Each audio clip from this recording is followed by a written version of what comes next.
આ 5 સુપરફૂડને જો રેગ્યુલર લેવામાં આવે તો તે શરીરને તાકાતનો ખજાનો બનાવી દે છે.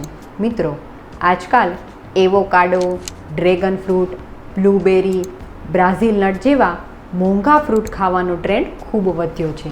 પણ શું તમે જાણો છો કે આપણા રસોડામાં રહેલી આ 5 વસ્તુને જો રોજ લેવામાં આવે તો તે શરીરને તાકાત તો આપે જ છે, સાથે સાથે બીજા અનેક ફાયદા કરે છે. આ વસ્તુઓમાં સૌથી પહેલા નંબરે આવે છે ગાયનું ઘી. મિત્રો, આયુર્વેદમાં ગાયના ઘીને બલ્ય કહ્યું છે, માટે આખો દિવસ દરમિયાન 2 થી 3 ચમચી ગાયનું ઘી જરૂરથી લેવું જોઈએ.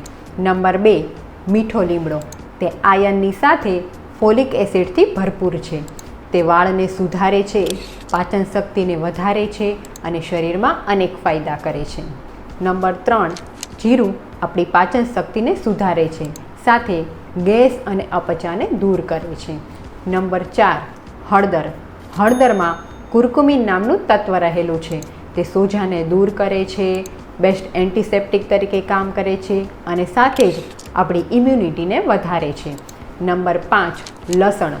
લસણમાં એલિસિન નામનું તત્વ આવેલું છે. તે આપણી પાચન શક્તિને સુધારે છે, સોજાને દૂર કરે છે અને સાથે જ બીપી અને કોલેસ્ટ્રોલને કંટ્રોલ રાખવામાં પણ ઉપયોગી છે. માટે આ 5 વસ્તુને તમારા ખોરાકમાં જરૂરથી એડ કરો.